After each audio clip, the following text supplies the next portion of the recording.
নমস্কার সকলকে, শুভ সন্ধ্যা। আনকাট রাতের গল্পে আরও একবার আমি অমিতাভ আপনাদের সঙ্গে চলে এলাম আর সেই সঙ্গে সঙ্গে মাথায় হাত দিচ্ছি। আমার মতো সবাই দিচ্ছেন, তার কারণ আজকে কলকাতা শহরে 40 তো অনেক আগেই ছাড়িয়ে গেছে, 41-42-এ ঘোরাফেরা করছে। সকাল 11টা বাজলেই রাস্তা ফাঁকা, সব করছে খাঁকা। বড় বড় ইমারত দাঁড়িয়ে আছে শুধু, রাস্তাঘাটে লোক নেই, গাড়িতে যাত্রী নেই। তার মধ্যে আবহাওয়া দপ্তর সুখবর শোনালেন যে আগামী কয়েকদিন তাপপ্রবাহ চলবে। তার মধ্যেই আনকাট রাতের গল্প নিয়ে চলে এলাম, তার কারণ কিছুই তো করার নেই, তাহলে একটু বকবকই করি। যাই হোক, সারা পৃথিবী জুড়ে উষ্ণায়ন, গ্লোবাল ওয়ার্মিং, আন্টার্কটিকাতে বরফের বড় বড় স্তূপ, গ্লেসিয়ার, সেই গ্লেসিয়ার ভেঙে পড়ছে, সমুদ্রের জল স্ফীত হচ্ছে, বাড়ছে, বরফ গলছে। হিমালয়ের যে সমস্ত পর্বত অভিযানগুলো হয়েছে অতীতে, সেখানে তুষার ধসে হারিয়ে যাওয়া, বহু বছর ধরে বরফের ভেতরে চাপা পড়ে যাওয়া সেই আরোহীদের মৃতদেহ একে একে প্রকাশিত হচ্ছে। রীতিমতো নেপাল সরকারের এখন একটা প্রধান কাজ হয়ে গিয়েছে যে তাদের অন্তর্গত ওই পাহাড় সমূহের মধ্যে যেখানে যেখানে এই বডি, মৃতদেহ দেখতে পাওয়া যাচ্ছে, সেগুলোকে শেরপা পাঠিয়ে সমতলে নিয়ে আসা একটা বড় কাজের মধ্যে পড়ে গিয়েছে। কোথাও খরা, কোথাও অতিবৃষ্টি, কোথাও ভয়ঙ্কর তাপপ্রবাহ। কি মনে হচ্ছে আপনার বাড়িতে এসি আছে বা আমাদের বাড়িতে এসি আছে, আমরা খুব ভালো বেঁচে যাব? একদম নয়। আপনাদের ছোট্ট করে একটা পরিসংখ্যান দিই। এই যে আমাদের জীবনযাত্রার মধ্যে অংশ হয়ে উঠেছে থার্মোকল, প্লাস্টিক, আমরা এখন বাজারে ব্যাগ নিয়ে যেতেই ভুলে যাই, থলে। আগে আমিষের জন্য আলাদা থলে, নিরামিষের জন্য আলাদা থলে, পুজোর ঠাকুরের প্রসাদ ফলের জন্য আলাদা থলে। এরকমভাবে বাঙালির জীবনযাত্রা অভ্যস্ত ছিল। যবে থেকে এই প্লাস্টিকের আমদানি হলো, বাঙালি ব্যাগ নিয়ে বাজারে যেতে ভুলে গেল বাড়ি থেকে। আর তার ফলে দোকানদারের কাছ থেকে প্লাস্টিক নিয়ে বাড়ি আসা এবং বাড়িতে সেগুলো রেখে দেওয়ার পর প্লাস্টিকের তারপরের অবস্থান কোথায়? এখানে ওখানে সেখানে, জানলা দিয়ে, দরজা দিয়ে, ট্রান্সফরমারের তলায়, বাড়ির ময়লা কাজের পরিচারককে দিয়ে সেই প্লাস্টিকের মধ্যে সেগুলোই সংরক্ষণ করে এবার ট্রান্সফরমারের তলায় একটু নোংরা জায়গায়, একটু অন্ধকার জায়গায় আমরা ফেলে দিতাম। এই প্লাস্টিক কোথায় যাচ্ছে? বৃষ্টি হচ্ছে, ঝাঁট দিচ্ছে, এখানে ওখানে উড়ে যাচ্ছে। এক সময় গিয়ে প্লাস্টিক নালা, খাল, নদী হয়ে সমুদ্রে গিয়ে পড়ছে। সবার প্রথমে যে নালাগুলো আমাদের পয়ঃপ্রণালী, আউটলেট, সেখানে সমস্যা কি তৈরি হচ্ছে? বর্ষাকালে এগুলো জমতে জমতে নালার যেখানে ময়লা আটকাবার জন্য বিভিন্ন ধরনের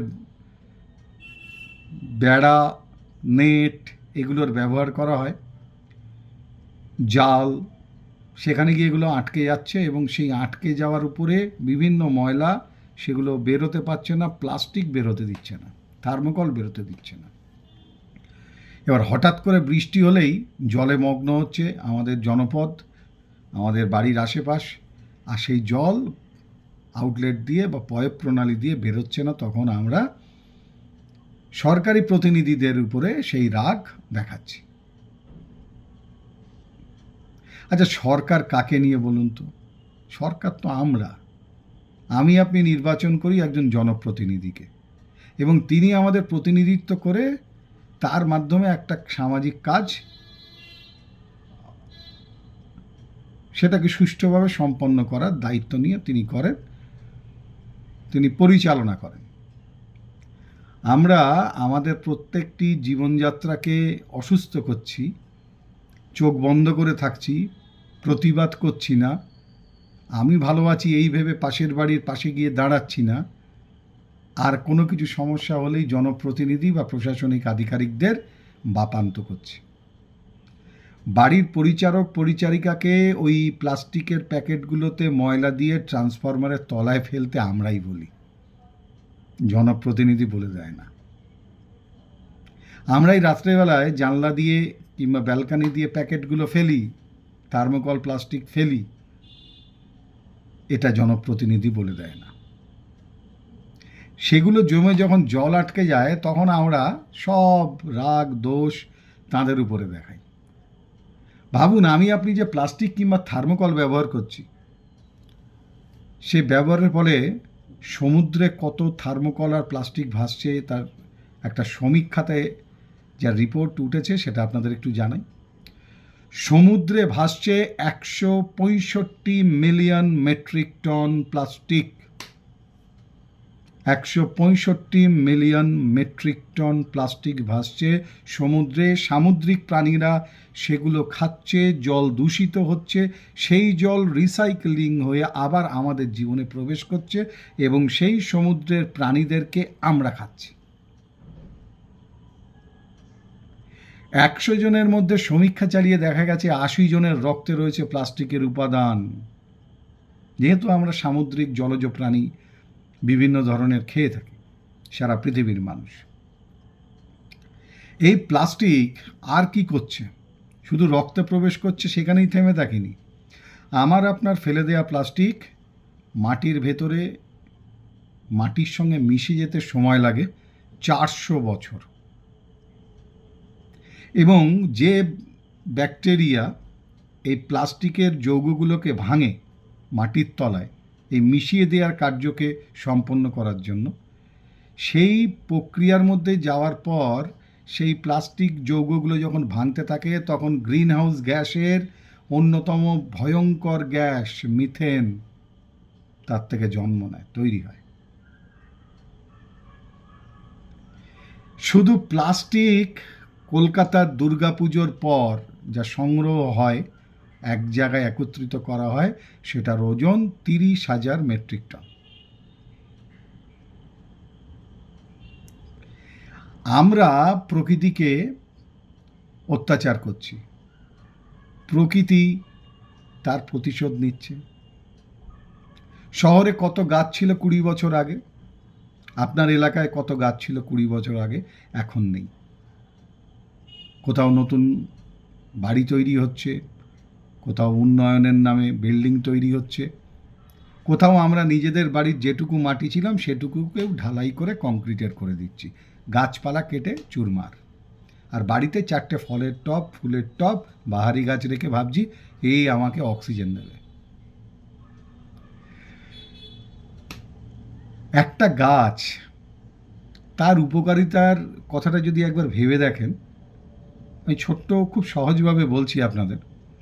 আমরা সারাদিনে যে পরিমাণ অক্সিজেন গ্রহণ করি বাতাস থেকে, আমরা নেই হাওয়া, তার মধ্যে অক্সিজেনকে শরীর ব্যবহার করে, তার মধ্যে আরও অনেক ধরনের উপাদান থাকে। সেই অক্সিজেন যদি একটা 24 ঘন্টায় যা আমরা ব্যবহার করি সেটা যদি আমাদেরকে কিনে ব্যবহার করতে হয়, তাহলে ন্যূনতম পক্ষে 2 থেকে 2,500 টাকা লাগবে আপনার একদিন শ্বাস প্রশ্বাস নিতে, বেঁচে থাকতে। একটা মানুষের গড় আয়ু যদি 70 বছর হয়, তাহলে হিসাব করে দেখুন প্রতিদিনের হিসাবে 2,000 কিংবা 2,500 টাকা বেঁচে থাকার খরচ হলে আপনার কত হাজার নয়, কত লক্ষ নয়, কত কোটি কোটি টাকা লাগতো বেঁচে থাকার জন্য। আজকে যে এই প্রচণ্ড গরম, এটা সবে শুরু, আরও অনেক বিপর্যয় অপেক্ষা করে আছে আমাদের জন্য। যদি আমরা 20 বছর আগের পৃথিবীতে না ফিরে যাই তাহলে সমূহ বিপদ। কি করে ফিরতে পারি? ভারতবর্ষে 500 কোটি গাছ লাগাতে হবে। আমরা প্রত্যেকে যদি 5টা করে গাছ লাগাই তাহলেই হয়ে গেল। সদিচ্ছাটা তৈরি করতে হবে। নরওয়েতে আইন করে, সংবিধানে আইন এনে নিষিদ্ধ করা হয়েছে একটিও গাছ কাটা। নরওয়েতে, পৃথিবীর মধ্যে একটি মাত্র দেশ যেখানে সংবিধানে আইন এনে গাছ কাটা নিষিদ্ধ করা হয়েছে। এই ছোট্ট এইটুকু বললাম, গরমে হাঁসফাঁস করতে থাকা আমাদের প্রত্যেকের কাছে অনুরোধ রইল, একটু ভাবুন। নাহলে আগামী দিনে ব্যাংকে প্রচুর টাকা সন্তানের জন্য রেখে গেলে হবে না, পৃথিবীটাকেও তো রাখতে হবে। পৃথিবী না থাকলে টাকা থেকে লাভ কী আছে, আপনার বাড়ি গাড়ি থেকে লাভ কী আছে? স্কুলের ব্যাগের মতো সারা জীবন তাদের একটা অক্সিজেন সিলিন্ডার নিয়ে ঘুরতে হবে। তাই ভাবো, ভাবো ভাবো, ভাবা প্র্যাকটিস করো, যদি পৃথিবীকে বাঁচাতে হয়, আমাদের বেঁচে থাকতে হয়। আপনাদের একটা ছোট্ট পরিসংখ্যান একদম শেষে বলে দিই। আগামী 2030 সালের মধ্যে ভারতবর্ষের 18টা শহর জলশূন্য হতে চলেছে। বিজ্ঞানীদের কথা, আমার কথা নয়, আমরা জেনেছি, চেষ্টা করেছি। 60 কোটি মানুষের কাছে এই মুহূর্তে ভারতবর্ষে জল পৌঁছায় না। পৃথিবীর অনেক বড় বড় শহর জলের তলায় চলে যেতে বসেছে। কেবলমাত্র নর্থ পোলের যা বরফ আছে, উত্তরের যে বরফ আছে, তার যেটুকু গলতে শুরু করেছে, তার ফলে আগামীতে পৃথিবীর অনেক বড় বড় সমুদ্র পৃষ্ঠের নিচে অবস্থান করা শহর জলের তলায় তলিয়ে যাবে। খুব তাড়াতাড়ি শুরু হয়ে যাবে নানান ধরনের প্রাকৃতিক দুর্যোগ। সুনামি আসবে বারবার, প্রচুর বৃষ্টি হবে, যেমন প্রচুর ঝড় হবে, প্রাকৃতিক বিপর্যয় হবে, ভূমিকম্প হবে। সব কিছুর পেছনে কারণই একটাই, সবুজ হত্যা। সবুজ বাঁচাও। যদি সেই সচেতনতা আমরা তৈরি করতে পারি, তাহলে আমরা পরবর্তী প্রজন্মকে এ পৃথিবী উপহার দিতে পারবো। আর না হলে একটা অসুস্থ পৃথিবী তাদের লড়াই করার জন্য রেখে যাও। বাঁচার লড়াই, টিকে থাকার লড়াই। যাই হোক, আজকের আনকাট রাতের গল্পে যাব, এটা বলার উদ্দেশ্য আর কিছু না। দেখুন, আমাদের তো প্রত্যেকের কিছু দায়িত্ব আছে, সেটাই পালন করলাম। আসুন সবাই মিলে সবুজ বাঁচাই। আজকের আনকাট রাতের গল্পে প্রথম একটা রহস্য, সেই রহস্য অবশ্যই সেই ব্যক্তিকে নিয়ে যিনি আমাদের জাতির গর্বের প্রণম্য এবং ভারতবর্ষের মহিলাদের আধুনিকতার যে বিপ্লব আন্দোলনের তিনিই সেনাপতি। তিনি না থাকলে অ আ ক খর সঙ্গে আমাদের পরিচয় হতো না। তিনি ঈশ্বরচন্দ্র বিদ্যাসাগর। কিন্তু মজার কথা দেখুন, তার নাম ঈশ্বরচন্দ্র বন্দ্যোপাধ্যায়। তিনি বিদ্যাসাগর, দয়ার সাগর নানান উপাধিতে তিনি ভূষিত হতেন। কিন্তু তিনি তার যেগুলো বই লিখেছেন, সাহিত্য রচনা করেছেন, সেখানে সই করেছেন বা স্বাক্ষর করেছেন ঈশ্বরচন্দ্র শর্মা। কেন? এটা ইচ্ছে হয়েছিল জানার। খুঁজতে খুঁজতে জানতে পারলাম যে মনু সংহিতায় আছে যে বিভিন্ন বর্ণের মানুষরা তারা তাদের পদবীর পাশাপাশি তারা উপপদ বা পদবী ব্যবহার করতে পারে, মূল পদবী ছাড়াও। ঠিক ব্রাহ্মণদের ক্ষেত্রে তারা এই শর্মা ব্যবহার করতে পারে বা দেব শর্মা ব্যবহার করতে পারে, এটা উপপদ। যেমন ধরুন, শূদ্রদের ক্ষেত্রে ছেলেরা দাস এবং মেয়েরা দাসী এই উপপদ ব্যবহার করত। আবার ব্রাহ্মণ মহিলাদের ক্ষেত্রে তারা নামের পরে দেবী ব্যবহার করতে পারত। ঠিক একইভাবে সেই মনু সংহিতার দেখানো পথ অনুযায়ী ঈশ্বরচন্দ্র বিদ্যাসাগর তিনি বন্দ্যোপাধ্যায় না লিখে সেই উপপদ অর্থাৎ শর্মা, ব্রাহ্মণদের যেটা উপপদ, সেটি তিনি ব্যবহার করতেন। এটা হয়তো অনেকেই জানেন না, সেজন্য বললাম। যারা পড়াশুনো করেন এই প্রজন্মের, তাদের হয়তো কারো মনে প্রশ্ন জাগতেও পারে, সেই জন্য এটা জানালাম।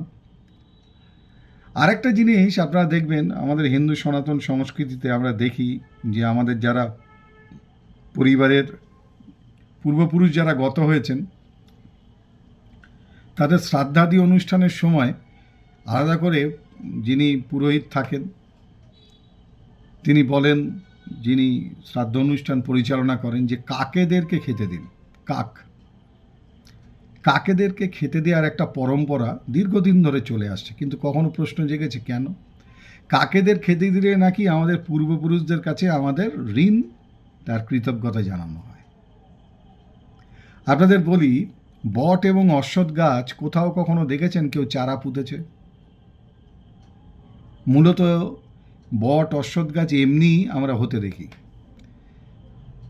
সেটা কখনো বাড়ির দেয়ালে, বাড়ির পাঁচিলে, অন্যান্য ক্ষেত্রে। কোথা থেকে আসে এই বট আর অশ্বত্থের চারাগুলো? কে ছড়িয়ে দিয়ে যায়?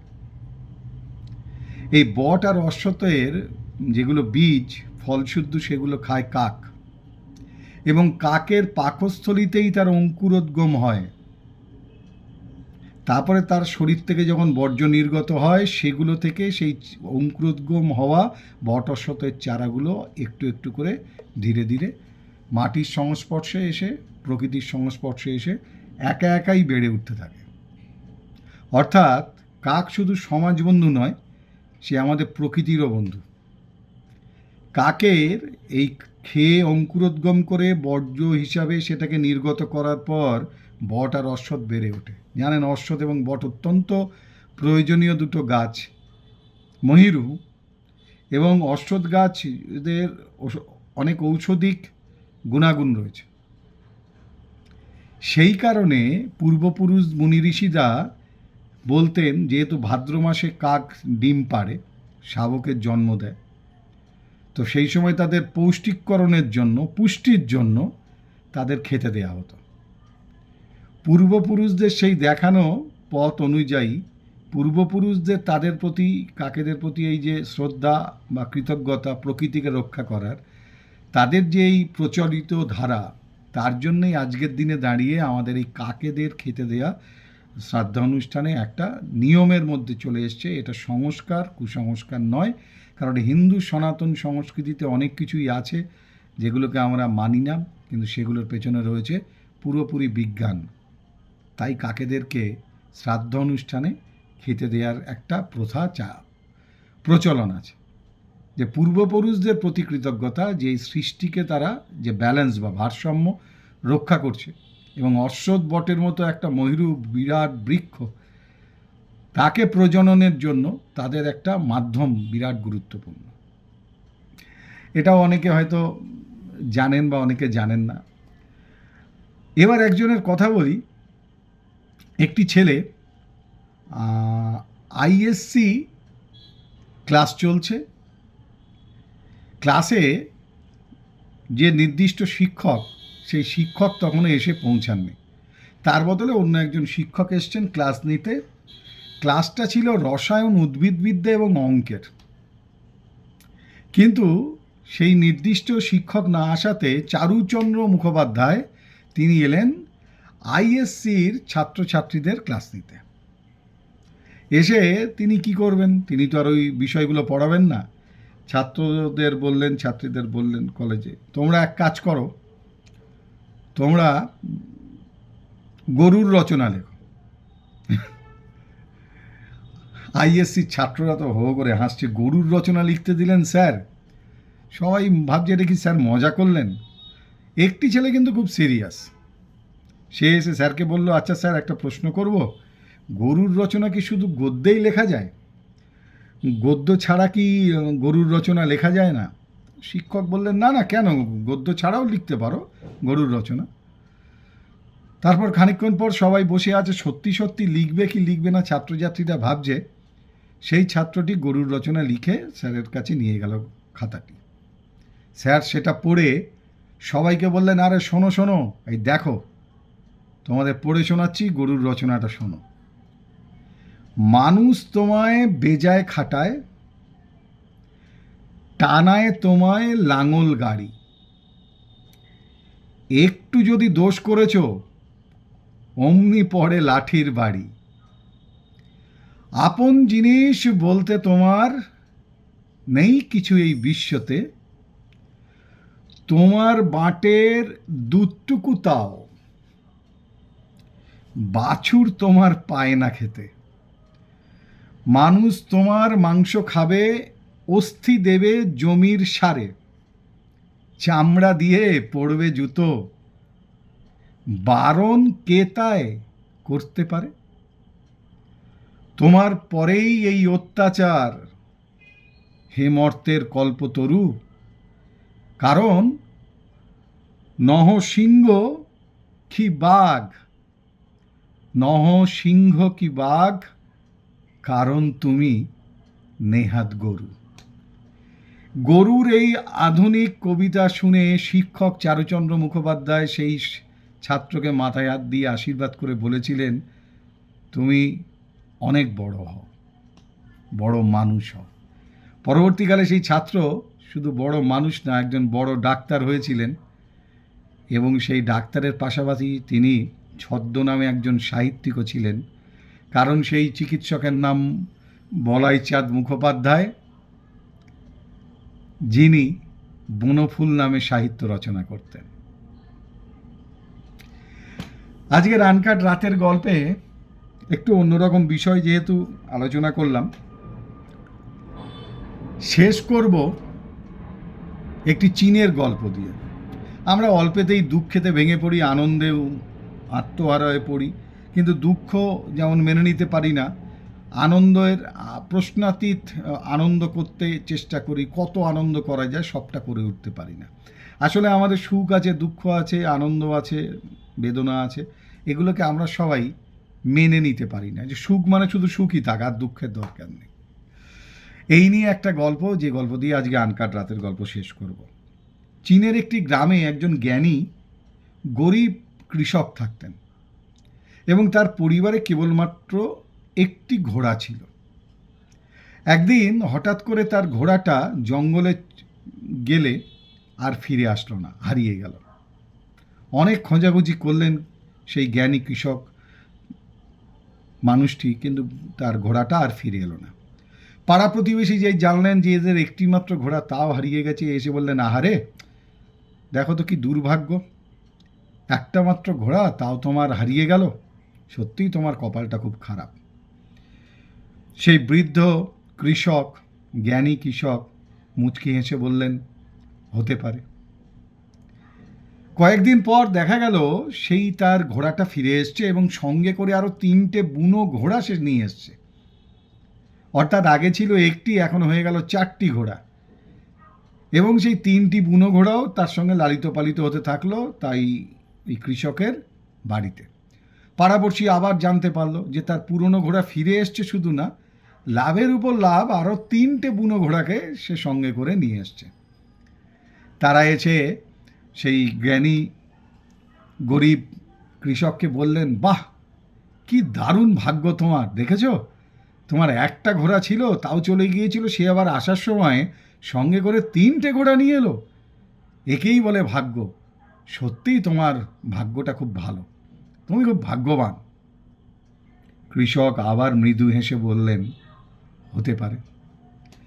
এর কয়েকদিন পর কৃষকের ছেলে সেই বুনো ঘোড়াদের একটিতে চড়তে গিয়ে দুর্ঘটনা ঘটে, এবং তার একটি পা ভেঙে যায়। আর পাড়াপড়শি খবর পেয়ে চলে এলেন দৌড়ে, এসে দেখলেন এরকম কৃষকের ছেলের পা ভেঙে গেছে ওই বুনো ঘোড়া চড়তে গিয়ে। তখন বললেন, দেখেছো কি কপাল খারাপ তোমার, বুনো ঘোড়া যাও আনলে, সেই ঘোড়া চড়তে গিয়ে তোমার ছেলেটার পাটা গেল, সত্যিই তুমি খুব খারাপ সময়ের মধ্যে দিয়ে যাচ্ছ, তোমার ভাগ্যটা খুবই খারাপ, দেখো তো তোমার কি দুর্ভাগ্য। কৃষক আরও একবার মৃদু হেসে শুধু বললেন, হতে পারে। কয়েকদিন পর গ্রামে দেখলেন সবাই দৌড়দৌড়ি করছে, বাড়িতে বাড়িতে, কি না যুদ্ধ লেগেছে দেশে।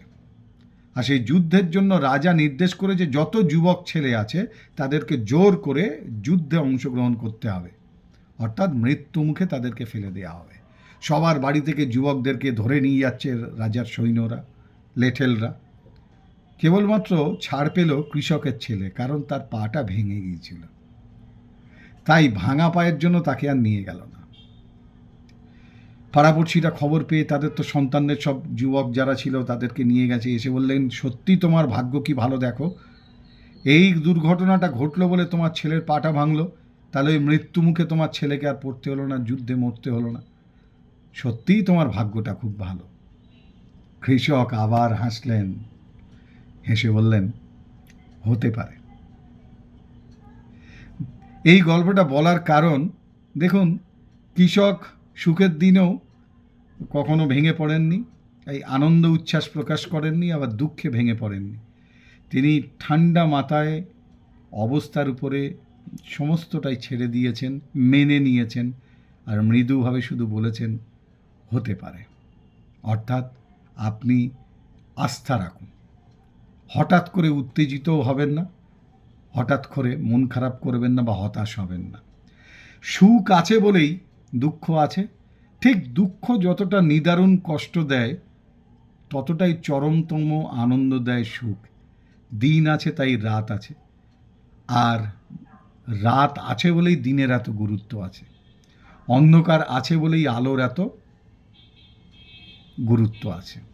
তাই আমাদের জীবনে দুঃখ আছে বলে সুখ এত আনন্দের। যে কোনো অবস্থায় আসুক না কেন, হাসি মুখে সেটার সঙ্গে এগিয়ে চলুন, সেটাকে মেনে নিতে শিখুন। অন্তত একবার নিজের মনে নিজেকে বলুন, হতে পারে। দেখবেন সব কিছুর শেষ আছে। দিনের পর রাত আসে, আর রাতের পর দিন আসবেই আসবে। হয়তো কখনো কখনো রাতটা একটু গভীর হয়, আর সেই গভীর রাতে আমরা ভয় পেয়ে যাই। আসলে কি জানেন, রাত যত গভীর হয়, অর্থাৎ সূর্য উদয় তত নিকটে হয়, সকাল তত কাছে আসে, তাই রাত গভীর হয়। ভরসা করা বন্ধ করবেন না, মন খারাপ করবেন না, হতাশ হবেন না, ঈশ্বরে বিশ্বাস হারাবেন না, আর নিজের উপরে আত্মবিশ্বাস হারাবেন না। নিজেকে শুধু একবার বলবেন, যে কোনো অবস্থার মুখোমুখি হলে, হতে পারে। শুভরাত্রি। সবাই ভালো থাকুন, সুস্থ থাকুন, সচেতন থাকুন, আর হ্যাঁ, সবুজ বাঁচাও, গাছ লাগান, প্রাণ বাঁচান, পৃথিবীকে বাঁচান।